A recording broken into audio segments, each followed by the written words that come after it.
ಜಿ5 ಇರುವಾಗ ನೀವು ನಿಮ್ಮ ನೆಚ್ಚಿನ ಶೋಗಳನ್ನ ಎಂದಿಗೂ ಮಿಸ್ ಮಾಡಿಕೊಳ್ಳುವುದಿಲ್ಲ. ಅದು ಸಂಪೂರ್ಣ ಉಚಿತವಾಗಿ.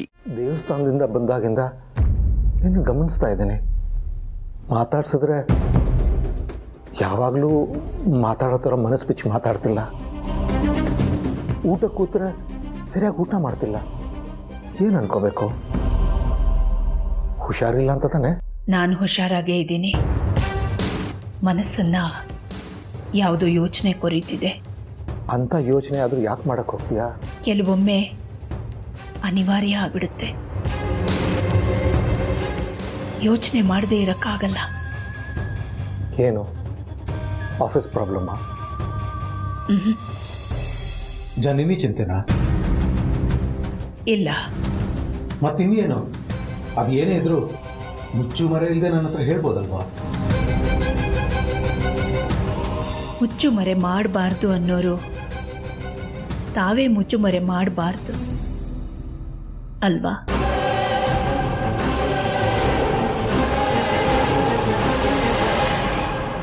ಪಾರ್ವತಿ ಗರ್ಭಿಣಿ ಅನ್ನೋ ವಿಷಯ ಅಖಿಲಾಗೇನಾದರೂ ಗೊತ್ತಾಯ್ತಾ? ಛೇ, ಸಾಧ್ಯನೇ ಇಲ್ಲ. ನಾನು ಹೆದರ್ಕೊಂಡು ಸತ್ಯನ ಒಪ್ಕೋಬಾರ್ದು. ಈಗ ನೀವೇನು ಯೋಚನೆ ಮಾಡ್ತಿದ್ದೀರಾ? ಅದೇ ಏನೋ ಮುಚ್ಚಿಟ್ಟಿದ್ದೀನಿ ಅಂದೆಯಲ್ಲ, ಏನು ಅಂತ ಯೋಚನೆ ಮಾಡ್ತಿದ್ದೆ. ನೆನಪಿಗೆ ಬಂತ? ಇಲ್ಲ, ಯಾಕಂದರೆ ನಾನು ನನ್ನ ಅಖಿಲಾಂದ ಯಾವ ವಿಷಯನೂ ಮುಚ್ಚುಮರೆ ಮಾಡೇ ಇಲ್ವಲ್ಲ. ಆದಿತ್ಯನಿಗೆ ನಾನು ಮನೆಯಿಂದ ಆಚೆ ಹಾಕಿದ ಕೋಪ ಇರ್ಬೋದು. ಅದಕ್ಕೆ ಅವನ ತಂದೆ ಆಗ್ತಿರೋ ವಿಷಯ ನನಗೆ ಗೊತ್ತಾಗೋದು ಬೇಡ ಅಂದ್ಕೊಳ್ಬೋದು. ಆದರೆ ರಘು ಕಾಯ ವಾಚ ಮನಸ್ಸ ನನ್ನ ಕೈ ಹಿಡಿದೋರು, ನನ್ನ ಪ್ರತಿ ಕಷ್ಟ ಸುಖದಲ್ಲೂ ನನ್ನ ಜೊತೆ ಭಾಗಿಯಾಗಿರೋರು.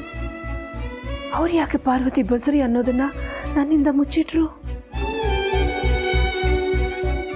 ಅವರ ಆ ವಿಷಯನ ಮುಚ್ಚಿಡಬಹುದು ಅಂದರೆ ನಾನು ನನಗೆ ಗೊತ್ತಾಗಿರೋದನ್ನ ಮುಚ್ಚಿಡಲೇಬೇಕು.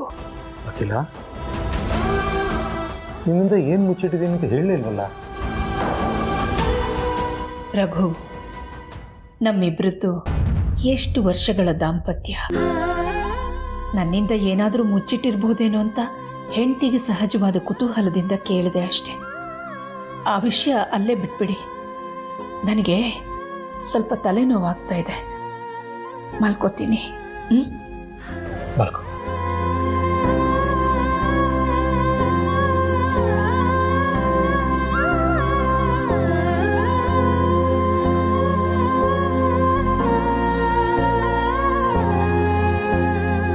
ನನಗೆ ನನ್ನ ದೊಡ್ಡ ಸೊಸೆ ಕೂಡ ಗರ್ಭಿಣಿ ಅಂತ ಗೊತ್ತು. ಆದರೂ ಅವಳು ಆರೈಕೆ ಮಾಡೋಕ್ಕಾಗ್ತಿಲ್ವಲ್ಲ. ಮಗುಗೆ ಏನೇ ಪೋಷಣೆ ಹೋಗಬೇಕಾದ್ರೂ ಅದು ಈಗ ಪಾರ್ವತಿ ಮೂಲಕ ತಾನೇ ಹೋಗಬೇಕು. ದೊಡ್ಡವ್ರ ಕೋಪದಲ್ಲಿ ಅವಳ ಹೊಟ್ಟೆಲಿರೋ ಅರಸನ ಕೋಟೆ ಕೊಡಿಗೆ ಅನ್ಯಾಯ ಆಗಬಾರ್ದು. ದೇವ್ರೇ, ಆ ಥರ ಏನಾದರೂ ಒಂದು ದಾರಿ ತೋರ್ಸಪ್ಪ ಭಗವಂತ.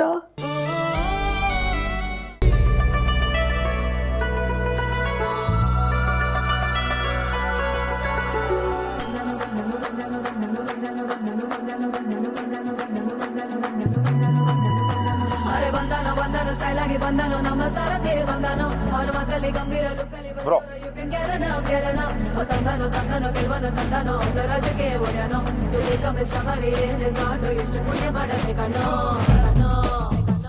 ಇಷ್ಟು ದಿನ ನೀ ಇದ್ದಿದ್ದು ಕ್ಲಾಸ್, ಇನ್ ಮುಂದೆ ಮಾಸ್. ನೀನು ಕ್ಲಾಸಿಗೆ ಮಾಸಿಗೆ ಬಾಸ್.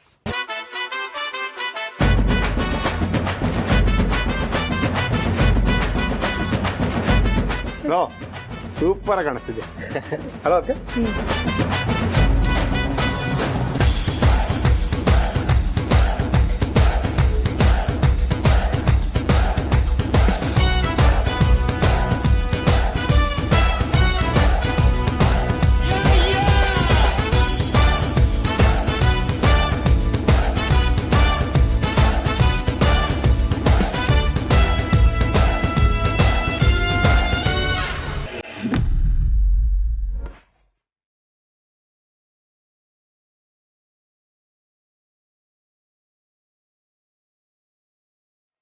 ಆದಿತ್ಯ, ಅಪ್ಪ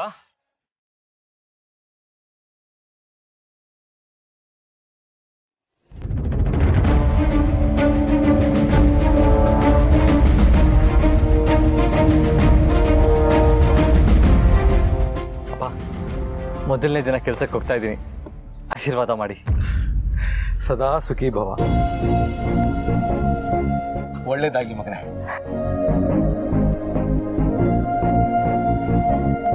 ನಾನು ಓದ್ ಮುಗಿಸಿ ಮೊದಲನೇ ದಿನ ಕೆಲ್ಸಕ್ಕೆ ಹೋದಾಗ ನಿಮ್ಮ ಆಶೀರ್ವಾದ, ಅಮ್ಮನ ಆಶೀರ್ವಾದ, ಇಬ್ಬರ ಆಶೀರ್ವಾದನೂ ಸಿಕ್ಕಿತ್ತು. ಆದ್ರೆ ಇವತ್ತು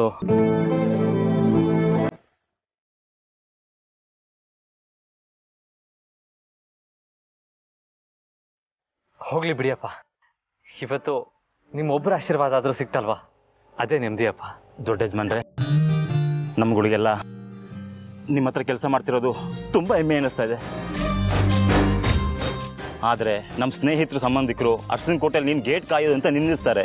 ಅದು ಸಾಲದು ಅಂತ ನನ್ನ ಹೆಂಡತಿ ಈ ಸೆಕ್ಯೂರಿಟಿ ಕೆಲಸ ಬಿಟ್ಬಿಡು, ಬೇರೆ ಯಾವ್ದಾದ್ರು ದೊಡ್ಡ ಕೆಲಸ ನೋಡ್ಕೊತಾಳೆ. ಆದರೆ ನಾನು ಅವಳಿಗೆ ಒಂದು ಮಾತು ಹೇಳ್ತೀನಿ, ನೋಡು, ಅರಸನಕೋಟೆಯಲ್ಲಿ ಕಸ ಹೊಡೆಯೋರ್ಗೊಂದು ಮರ್ಯಾದೆ ಇದೆ ಅಂತ. ದೊಡ್ಡ ಯಜಮಾನ್ರೆ, ಈ ಅರಸನಕೋಟೆಗೆ ತಂದೆ ತಾಯಿಗೆ ನೀವು ತಕ್ಕ ಮಗ.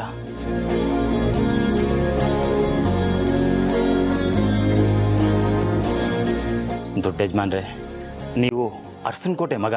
ನೀವು ಆಟ ಓಡಿಸೋದು ನೋಡಿದ್ರೆ ಕೆಲವರೆಲ್ಲ ಆ ಕೆಲಸ ದೊಡ್ಡದು, ಈ ಕೆಲಸ ಚಿಕ್ಕದು ಅನ್ನೋರನ್ನ ನಿಮ್ಮ ಕಾಲ್ ಕೆಳಗಡೆ ತಂದಾಕ್ಬೇಕು ಅಂತ ಅನ್ಸುತ್ತೆ.